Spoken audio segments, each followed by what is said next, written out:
All right, everybody. This is the first video for Master Signified Bodies, the name of this channel, in which we go over all these seminars of French psychoanalytic theorist Jacques Lacan, as well as other philosophical theorists within the continental tradition, mainly focused in phenomenology, post-structuralism, structuralism, you name it. However, the emphasis of this channel is going to be simping over Jacques Lacan. Now, as you can see on the screen, we are going over the first seminar known as Freud's Papers on Technique, which were given during the years 1953 to 1954. And a little background on this: Jacques Lacan was a French psychiatrist before he actually entered into the field of psychoanalysis. And he did so on his own accords because he realized that there was a fundamental error in not only psychiatry but overall psychology of his day, and how it could not really get to the fundamental grounds of disorders like psychosis, schizophrenia, overall entitled paraphrenia, and that there was a fundamental discourse in which the psychiatry and even psychology, behaviorism could not understand. It cannot pinpoint through its epistemological error, meaning through tackling certain symptoms and disorders via behaviorism and environment or psychical causes.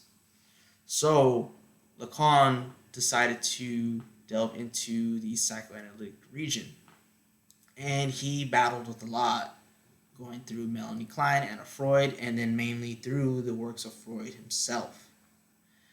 And so the beginning of the seminar discusses the commentary on Freud's Papers on Technique. They were a series of essays and papers that were compiled between 1904 to 1919, discussing many essays dealing with what is known as Freud's technique. And what Lacan wants to emphasize is that we cannot reduce psychoanalysis or the Freudian experience, for a lack of a better term, to elementary techniques. It is not a reductive science like the other sciences. In fact, it is one that we gain access and open up a region through this listening and communication, this speech, to be exact. That speech opens up the channels between the analyst and the analysand, in which there is a dynamic activity. There we have our particular understanding, and there we gain this singular truth within a certain subject. And I say subject because this is going to be an important term. Lacan wants to show that Freud realized that the ego was a problem, and it is overall a privileged symptom. It is the nucleus of all symptoms, and it is the nucleus of repression. He says this because he is beefing with two schools of psychoanalysis and just overall psychology that literally bastardized Freud's notions after his death. This is ego psychology and two-body psychology. Ego psychology wishes to emphasize the ego and overall build it up, strengthen it so that it can handle any conditions, handle any of these symptoms or resistances that are kind of deemed separate from the ego but latch onto the ego. Lacan shows, and through Freud and the Freudian experience, that the ego is that resistance. We should not bring the ego up on a pedestal. It is a problem. And you see how modern psychology with CBT, DBT, and other forms of psychotherapy in consumer society want to validate the ego, that there's nothing really wrong with you if you're just somebody who has anxiety, depression, or self-esteem issues, unless you suffer from other personality disorders like BPD, bipolar, and even like schizophrenia, psychoses, and narcissistic personality disorder, then there's nothing really wrong with you. However, this deems that the having an ego, or just the overall ego in its imaginary function, deems you to be normal, because the capitalist society wishes that you have an ego to gratify, to chase after commodities that mirror your overall imaginary function and your narcissistic libido investment. Lacan wouldn't want to necessarily compare or use terms like commodities like the way I use that in relation to the ego. You could see this in the works of Slavoj Žižek and using psychoanalysis and Marxist theory of ideology and how to understand capitalism in consumer society. That being said, in this entire channel, I will make some comparisons to other Lacanian thinkers, but I am not really focused on Lacanian theory from a social or political standpoint, although I don't mind drawing references from there. I am overall interested in clinical Lacan.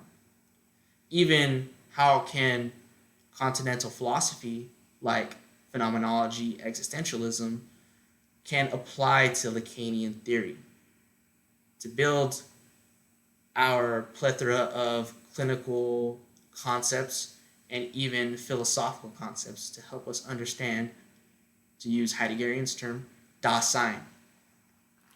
And with that being said, Lacan wants to show how the ego is flawed. It's a failure. And two-body psychology is no better because it only wants to analyze the relationship between between two egos, the analyst and the analysand. But he makes it known that if you account for two bodies, you have to account for the third that mediates these two bodies, these two egos, and that is speech. Speech is going to be the concept that drives this investigation forward. Speech is discourse. And an early essay prior to the seminar was the function and field of speech and language. This splits up speech into two different types of speech. You have empty speech, which has to deal with idle chatter. Idle chatter is just our everyday socialization in which we just have normal conversations. We act like this is natural, just meaning like, how's the weather, or did you see the news, or like, did you see this on social media, this celebrity, etc. Just the everydayness. But then full speech is the failure of that. And again, I said that empty speech is a mediation of the two subjects. Full speech is what comes after a truth, after an error. The error being the failure of empty speech to really try to bring to fruition a truth, the totality of the truth. This is due to the fact that there is a relationship between empty speech and the resistances of the ego. Again, here is the introduction of another concept that we will become more intimate with, and that is resistance. Now, not only does the ego have resistances, it is that resistance.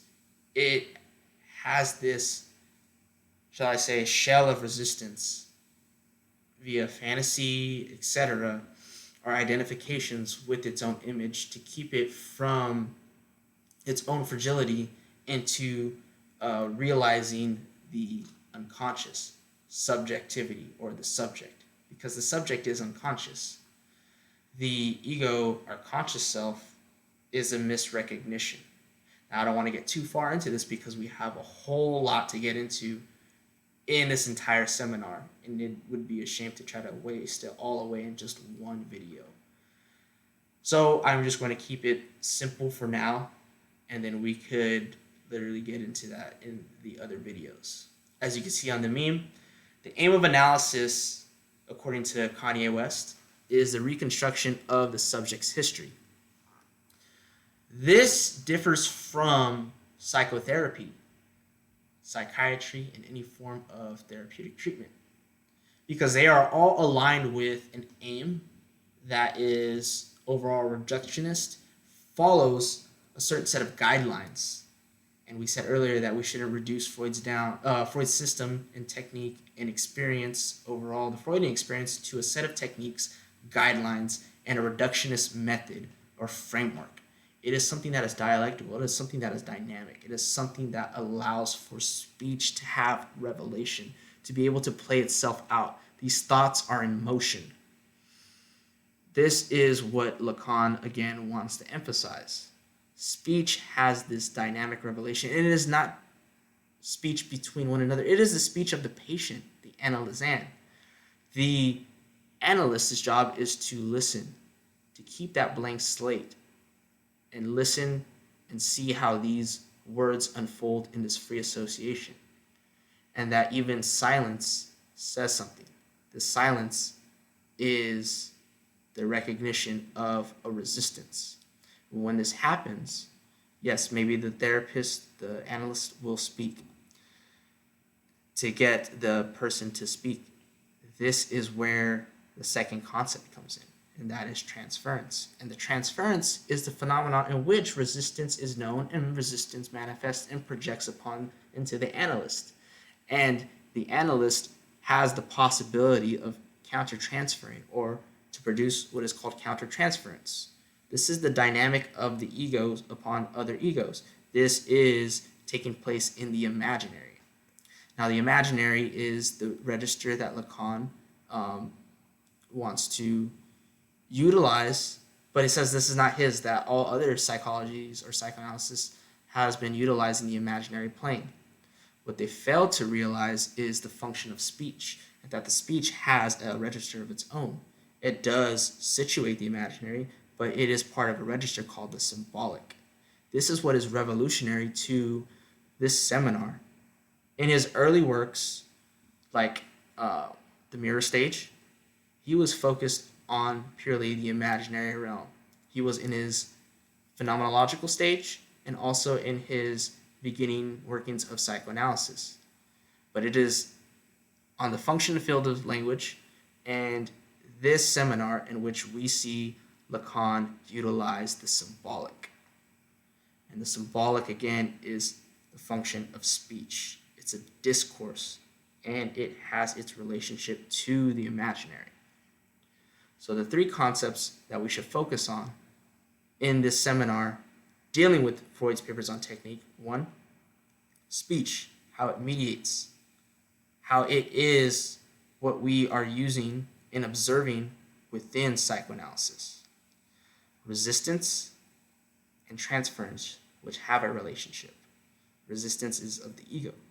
The ego is a symptom, and the most privileged symptom of all other symptoms. It is the privileged symptom of the human condition. And again, the aim of psychoanalysis is the reconstruction of the subject's history. And I want to elaborate this further, because I think Kanye West didn't elaborate this enough, is that the subject's history is the past. But it is only the past as it is historicized in the present, because the subject has to relive it. But in reliving it, it is reconstructing something that was once lived.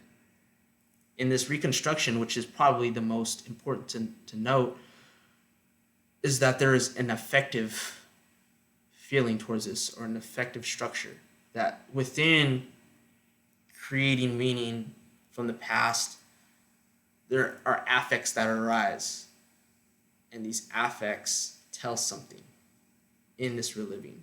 The reliving of past trauma, the reliving of something that is forgotten, the reliving of the repressed. And that is the essence of Freud's technique. I hope you all like this.